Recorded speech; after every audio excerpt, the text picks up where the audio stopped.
Good evening, everyone. My name is Camilo Gomez, and I'm here to talk to you about News in Spanish. So, News in Spanish is a service that will help people learn and practice their Spanish with tidbits of news stories that they can relate to. And the way that we want to do this is through audio downloads and online tutorials. But let me step back one moment and tell you how this all started. It started out with a newsletter that I'm still sending out every day of the week except weekends. And basically what I do is I take a tweet or a post from social media. It's written in Spanish. I give context about it in English. Then I translate that tweet or piece of information to Spanish.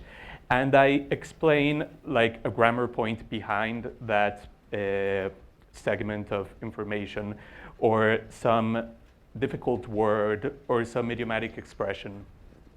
And so far, well, this has been the pilot, and we've done pretty well. Like, I started with a very small group of people, and just through word of mouth and social media, mostly, like, I've been able to draw attention from others, and I've been having like feedback on it.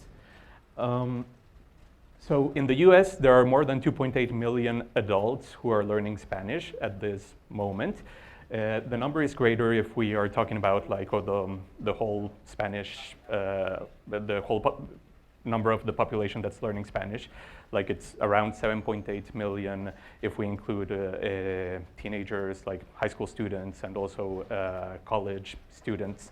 But this is my target audience, like the adults who are paying for lessons because they need to work, do something that's related to work, or travel to a Spanish-speaking country.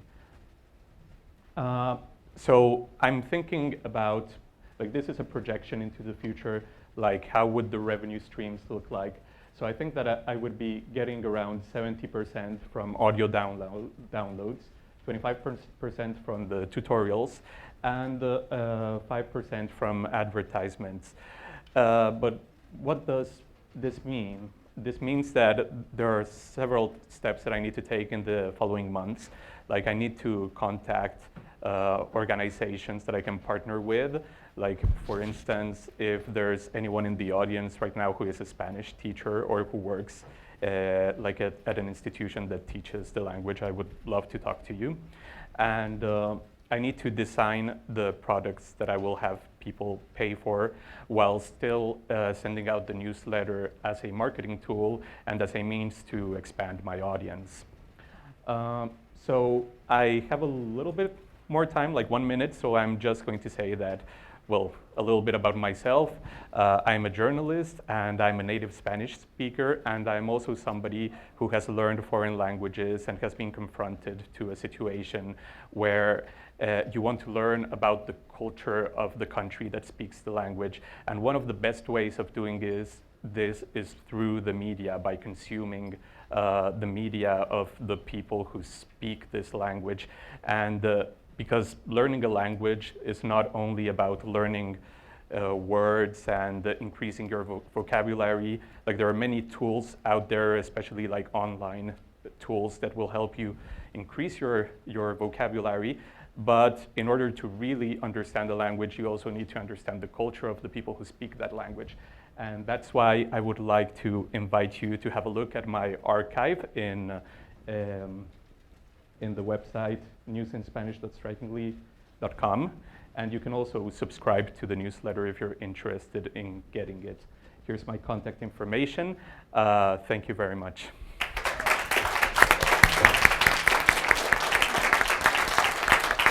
Oh, and by the way, there's a printout of one of my newsletters somewhere on the table if you want to grab it. Yeah, thank you. Any questions for Camilo before you sit down? Any questions? Great. We'll have a question period after this one as well, a concluding one. And last, but most certainly